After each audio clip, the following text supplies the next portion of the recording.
podcast with my son Bob and his friend Keith.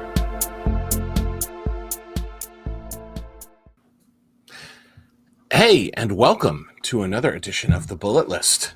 I am Keith Johnston here with the always amazing Bob. What's up, Bob? How can I follow an introduction like that? You're far too kind. I'm doing well. I have a coffee. I'm talking to my friend, so it's all good. Yeah, I'm fine.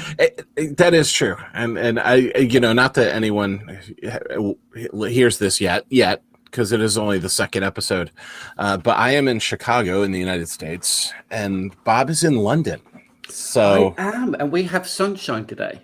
The rain has stopped temporarily. We have, as I look out the window, blue skies, white fluffy clouds, lovely typical British summer. And today's actually going to be a nice day in Chicago. It won't be hot and humid. We're only going to be about 80 Fahrenheit. It's going to be lovely. Can't you do this in Celsius? I thought that was a standard way of measuring temperature. I mean, it is in the UK and most parts of the world, but, whatever you're used to. Everyone, everywhere else in the world. Hey. Americans are idiots. I should say no more on that. But anyway. So I want to quickly say about the introduction today, so the music with the voiceover. That's my mother, who will become the listener. She is the listener. As soon as I tell her how to access podcasts, but she is the listener who probably will listen to episode 1 and this one. So, and now we're making it a theme. I have someone fun for the next one, so we'll add one more listener, which means we'll be up to three. So the way we're going to guarantee listeners is by forcing them to do the voiceover. Hey, nothing wrong with that. It doesn't make us bad people. But let's dive right into the short list this week. And the first bullet on the short list is the fact that, and I've known about this for a little bit, but it was just announced yesterday, but Intrado is buying Hubb. And one event tech company buying another event tech company is not normally news. However, all of the event tech companies are buying all of the event tech companies right now, and it's kind of scary. I could drone on about this subject for a long time, but less competition is not good for my clients. Right, my clients are mostly small and medium sized associations, and when these companies get gobbled up, the prices go up. Right, we saw it happen. Yeah. At the beginning with event registration, online event registration, right? They were super expensive, and then all these players came in. They were most of them doing great work. Costs came way down. Well, now you're seeing it with live streaming platforms, all of that. They're all just getting gobbled up, which, for example, Hop-In bought Attendify. Well, Attendify was the leader at a really good decent cost solution for a virtual platform or a mobile app. What's going to happen to that? Is that going to go away? Well, just for the listeners who are not too sure about who these companies are. So Intrado. So what is their main thing? That's going to be horrible because I can't answer that right off the bat. Virtual platform. Okay, well, that's what I know. Unfortunately, I've actually saw the virtual platform. I'm sure they do much more than that. So again, I don't want to pigeonhole them. Well, that's the thing. Most people are going to come across this company and probably know it as a virtual platform. Yeah, and so Hubb is almost the same sort of thing. Just reading through this. Press release. They're a virtual on-site and hybrid events thing. So again, it's just that consolidation of, we say consolidation, what we're meaning that they've got a good audience, a good user base, and they want it. Yeah, well, and I think like Hop-In, when they bought Attendify, I'm sure that's for the data you could get out of the back end, right? They wanted, besides the customer database, but so they take, Cvent used to do that. They would go in and they would take pluck parts out of this one and that one, and it just worries me. That's all. Yeah, fair enough. What's our next one, Bob? So the next one is QR codes, in particular for non-profits. We got this link for, which all links will be in the blog post that goes with this podcast. So QR codes, not talked about, but never gone away. And it's funny because when QR codes first were being a thing, what was that, like 2008, 2010, whatever it happens to be? Yeah. I always thought because, my biggest thing was there were two reasons why I was so down on the whole QR code back then. A, you had to download an app to read a QR code. And if you were at an event and there was a sign with a QR code on it, someone had to download an app, load an app, put up their phone, hold it up, do all of those actions. It was never going to happen. In other words, too much friction to get to the benefit, to the payoff. Yes. So now you can open a QR code, but just by opening your camera and pointing it at a QR code. They're having a resurgence. And now I'm actually kind of pro QR code because they kind of work. Although I do have a funny QR code story. So I won't say who the client was because the client didn't do it. But we were doing it. It was a big conference in Minneapolis. And one of the exhibitors thought it would be really cool to go around Minneapolis, around the convention center, and spray paint, use a what are those called? Not a template. Yeah, it's like a template with the holes in it. So when you spray it, so they'd put it down on the sidewalk, and then they would use spray paint to put their QR codes all over so that people could, they thought it would be fun. It was kind of a game for, then you went to their booth and did whatever. Well, no one ever thought to tell them that spray paint runs when you spray it. So none of the QR codes worked. Oh, no. It was kind of excellent. Great idea, but the implementation was severely lacking. You know what? They were ahead of their time. Yeah. Well, the thing is, the QR codes, it had the technology and the practice has matured, so more people are aware of it. They know, we've got a better idea of what it does, so there's less resistance now, as it were. Yeah. Well, and that's another thing. Like, COVID caused virtual events to finally take off, right? And now everyone in the world, or most people anyway, have an understanding of Zoom or have attended some type of a meeting online. So now virtual events are a thing. Well, I actually think COVID is part of the bigger resurgence of QR codes, because here, at least here in the United States, when you had to go into a restaurant, they weren't handing out menus anymore. There was just a card on every table with a QR code. Very, very practical way of doing things. Yeah. I mean, also from a marketing point of view, that means you've gone to their website to get the info, so a little bit more sticky for the website, maybe. Yeah. That's cool. I think in a future episode, we will come back to QR codes and how event planners and any event organizer, whether virtual or otherwise, can implement them. I still think business cards are a good idea, and having a QR code on it, smart move. Oh, I mean, if you're doing a fundraiser like a dinner, or an awards dinner or something, you want donations, put the QR code on the table, right to your donation page. All right. Perfect. So moving on, Restream now offers streaming to guest channels. Please explain. And we were talking about this before. So we use Restream actually to record. It's a lovely platform. I do like Restream. I kind of went to Restream, or we, I should say, as a company went to Restream after StreamYard was bought by Hopin. Just again, it's time to make a clean break. But one of the cool things about Restream and the other streaming platforms is that you can go live on your multiple channels, right? Whether it's Facebook or LinkedIn, whatever it happens to be. Restream actually offers, and by the way, this is not a plug for Restream. You can go live on all of those social channels as well as other destinations. But the cool thing that that just came out a couple of days ago is now you can actually go live onto your guests' channels.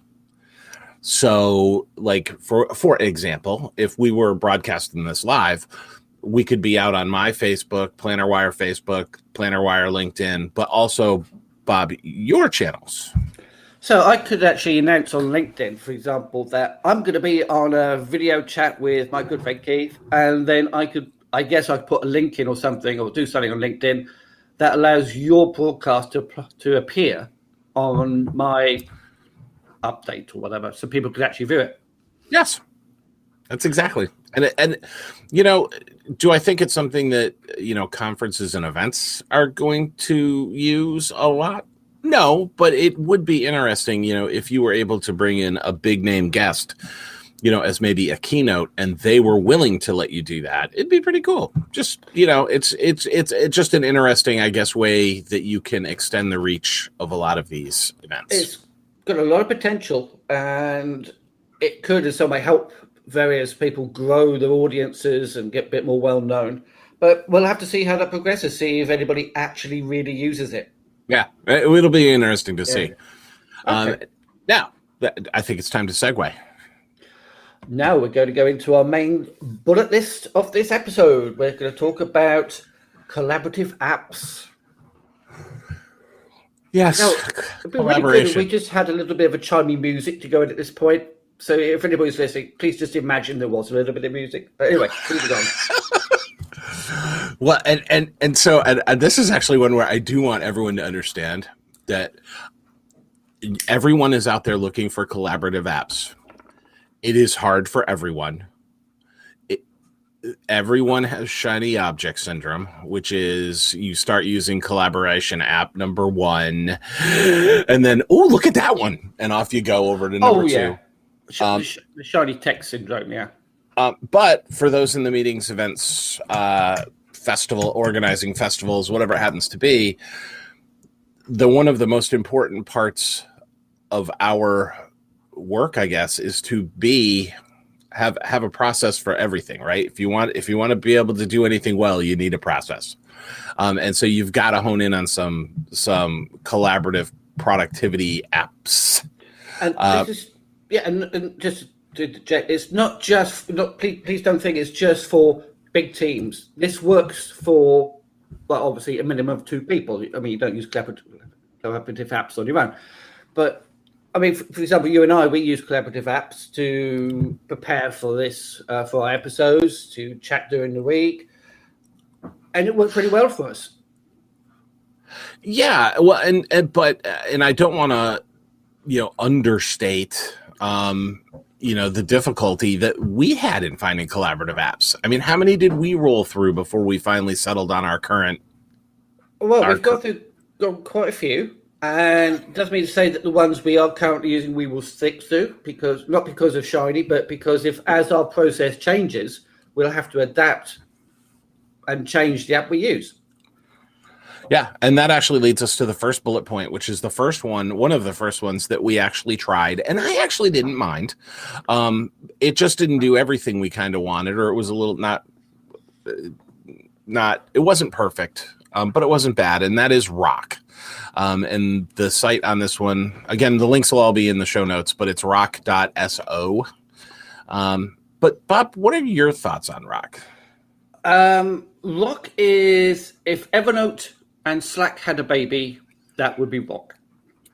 Rock's really good because you could do channels with chats, you can have tasks, which is really neat, and you can have notes. The only downside for me is the notes don't go full screen. They pop out from the side, and it's a little cramped. It is, and you know what, that was, and I also thought that it was really funny. Again, with the Google Drive integration and the Zoom integration, it really is a great productivity tool. It is a good to-do list or to-do whatever. Yeah.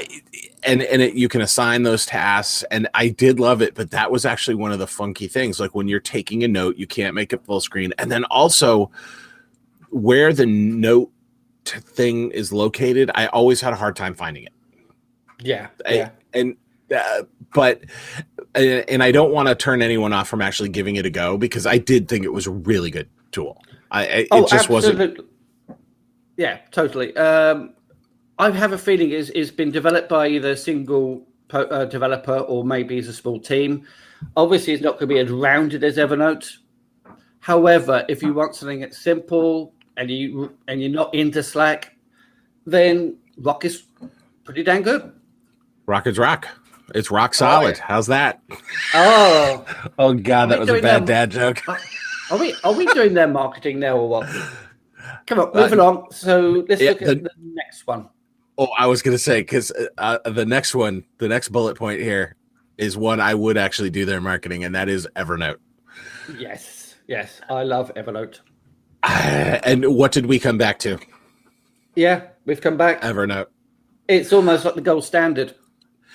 It is, but again, it is so hard to get anyone, to Evernote. There was, I don't know where I read this, but it was a really long time ago. And I think it was Evernote that did a study that said the average user starts and stops using Evernote 5 times before they actually start using it for real.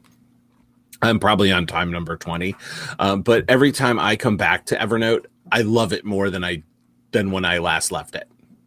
And my biggest reason for leaving, by the way, isn't me. It's the fact that I can't get other people to use it. Yeah. If you're in a small team or group, if you're sort of like in a planner and you've got a very small team around you, you could probably get everybody onto Evernote. But when you get into larger teams, then everybody's got their favorite and it'd be difficult to get them all onto the same page, as it were. Yeah, I mean, although sorry, I'm cutting it. Go ahead. No, good. You're up. All right, we have little flags so we could actually wave just to make sure we know. Anyway, I just like it because it's got some really nice features. It's properly doing tables now, which is good. So you can format stuff. It's really nice, and I like the fact that you can almost treat it like a WordPress. A word processor. I mean, you've got formatting of text, bold. Yeah, different text sizes. It's nice. Well, and it's one of like when we started doing our show notes for this, Bob, you went in and just created a quick template for every week, and it's like it just works, and it works on mobile, and it works. I mean, it's absolutely fantastic. I will say I am having a little bit of issue with the desktop app. Just because I'm still getting the little spinny wheel of whatever, the spinny wheel of hurry up and wait. But I like the web version better. I always have, so it really hasn't been a thing for me. I'm not a Windows or an Apple fan. I'm using Linux, Ubuntu in particular. There is an app that will bring the web. It's almost like the web version. It's inside an app. I find it quite responsive. I find it quite easy to use. It's almost like having a Windows app, and I'm sure they're probably virtually the same sort of code anyway. And it just works. Yeah, Evernote is, and the cool thing about Evernote is it's your brain, right? I went back. It was funny because the last time I stopped using Evernote was 2016, and since 2016, everything kind of went off the rails. Like, all of a sudden I was using Dropbox and this and that to store stuff. I went back and I was like, wow, I used to be really organized. I had everything in Evernote, the homeowner's policy, all of that stuff, plus all of the work stuff. And it was all there. I could just call it right up anytime I wanted, anywhere I was, which is great. But anyway, we don't want to spend too much time on Evernote. No, because we need to talk about the next one. Yes, the next bullet point is Smartsheet, which actually is one that I truly, truly do love. And just so everyone knows, these are not all or nothing propositions. So, for example, in the work life, we use Smartsheet for anything that we would use Excel for. We use Smartsheet because Smartsheet is more of a database, whereas Excel is more of a table. You can actually do a lot more with the cells in Smartsheet. And so we use Smartsheet for all of our run of shows. We put forms on websites to collect speaker data that then go, they fill out a form, but it goes right into Smartsheet so that we can capture their pictures, their bios, all of that information. And then with Smartsheet, it's super simple to share it with the speakers themselves, the clients. It is a very, very good tool. However, it is a pretty expensive tool if you want to add full users. This is the thing that we should mention. Rock is free to use. Evernote has a free plan. What about Smartsheet? Does that have a free plan? Or is that pay as you go? One of those where you go, I guess. It's one of those things where even if they had a free plan, you would be off of it in 2 minutes, because in order to get the full benefits of it, you do have to pay for it. Fair enough. But I will add one more thing on paying for things, right? Everyone thinks now with the internet that everything should be free.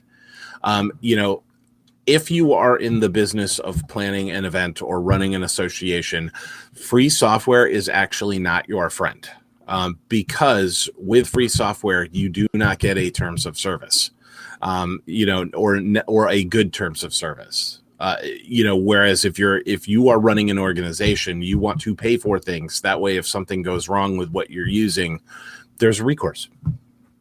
Absolutely. And also, you will come up against like this feature's not available to the free user, where pages will get false. Well, depending on which level you pay for, you get even more features. So what you actually want to do, you'll find that you're butting up against the limitations of what a free user gets. Yeah. Yeah. A prime example, and one that I see a lot of associations use, and it's another productivity one. I shouldn't even say their name in here, but Basecamp, right? The 37 Signals product.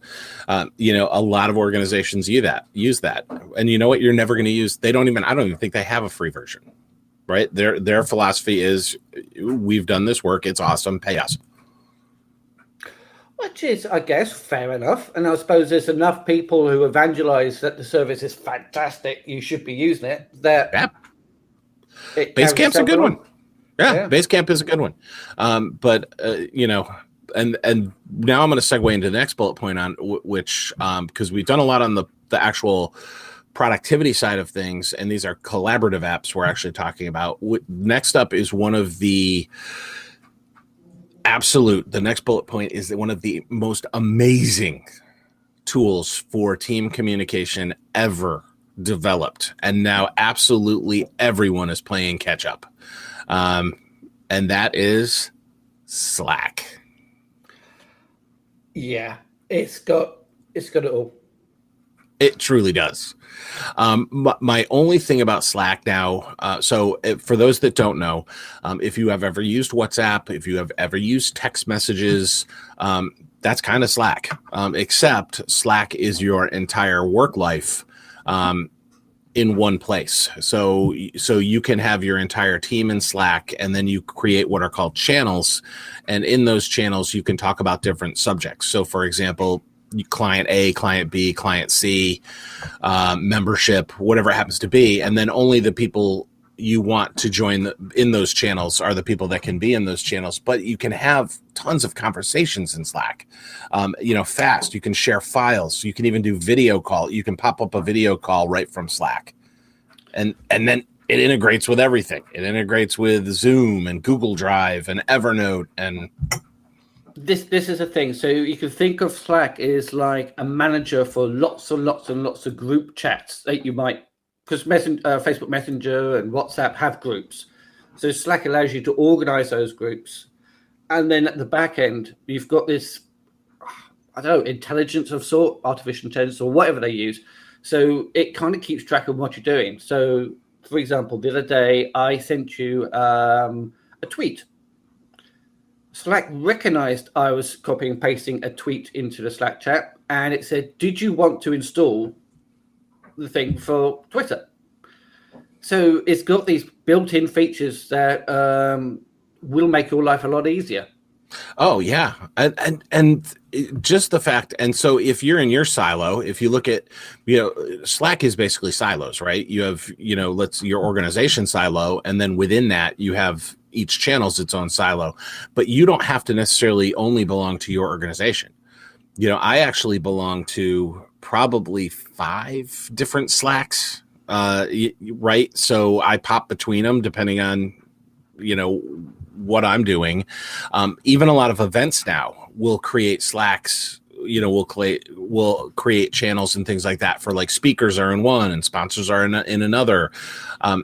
It is a really effective collaboration tool. I don't know what Salesforce buying them is going to do to the product. We were talking about, consolidation earlier.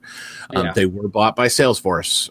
So, whether or not, and their free plan is awesome. Yes, it is. I've not come across any limitations so far for our processes, for what we do. That works quite well. And we got one more on the list. Now, this is one you introduced me to, which I think is really cool. Really good. It is. It is. So if you are an event organizer, association, whatever you happen to be, you need to manage brand assets. And you may have to manage multiple brand assets, so I'll take it from a trade show organization standpoint or a conference organization standpoint. You have the conference or the association has all their materials, right? The logos, you need a JPEG or a PNG, or, where's the Adobe Illustrator file? Brandy actually allows you to organize those. My favorite thing about Brandy is you're not limited to the one brand, right? Again, they've got the free level, but if you move up, if you have to manage multiple brands, it is a great way to organize, like, all of your exhibitor stuff, right? When they send you logos, right? You can get the JPEGs, the PNGs, the Adobe Illustrators, and you can put them all in one place and then share them out with the team. And you will never get one of those emails ever again that says, do you have the logo? Exactly. So, yeah, because that's something that often happens. No, I didn't want that one. I wanted the other one, and your time's taken up more and more searching around things that you've already sent. But I needed the transparent PNG. Yeah, not the blue one, or not that blue. So I'm looking at the Brandy page that we're using. So we've got it split up in, it comes like this already. So it comes with logos, colors, fonts, and images. Yes. Oh, and that's important too. And thank you for mentioning that, because I didn't mention about the other brand stuff that it does, like the fonts. Yeah. So basically the page I've got on here, it's got our variations of logos. And it allows us to download those. So anybody can go on there and say, oh, that's the latest one, I'll download it, and you've got it. So instead of all this sort of sharing links on Slack or email or Messenger or something, and you wait for connections to happen, they can go straight to this website, straight to Brandy, and download what they need. And everybody's working off the same sheet, as it were. Which again, yes, you can use Evernote for these things, and yes, you could, use Rock for this. I did like this one because, if you put these assets inside of something else, all of that tends to get buried. Right. And then you're still hunting and pecking for it. Whereas I think with a tool like Brandy, which by the way is very inexpensive, you can use the free tier, but even if you went to a paid tier, it's not that much money. It's one of those things where use the right tool for the job, right? And I think that it's a very good tool to manage brand assets. Absolutely. Yeah, it works really, really well. We've all got access to the same thing. We're all working off the same sheet. Brilliant. Boom. And that's actually going to bring us to the 28-minute mark. Does indeed. So, thank you for listening, Mr. Listener, or Mrs. Listener, the listener. Thanks, Bob's mom. Thanks, Bob's mom, yeah. Don't say that. She's not well be listening. Okay, so episode 1, our very first try at this is online. It's on the website at bullet-list.com. You could also find the RSS feed for the podcast and the RSS feed for the website. And we also have a form that you fill in to send us your tips. If you've got anything that you would like us to mention or add to something that we've already talked about, let us know. And we'll see you next time Thanks on for listening. The Bullet List. God, we sound almost professional, but not quite. Anyway, thanks for listening. Take care. See you next episode.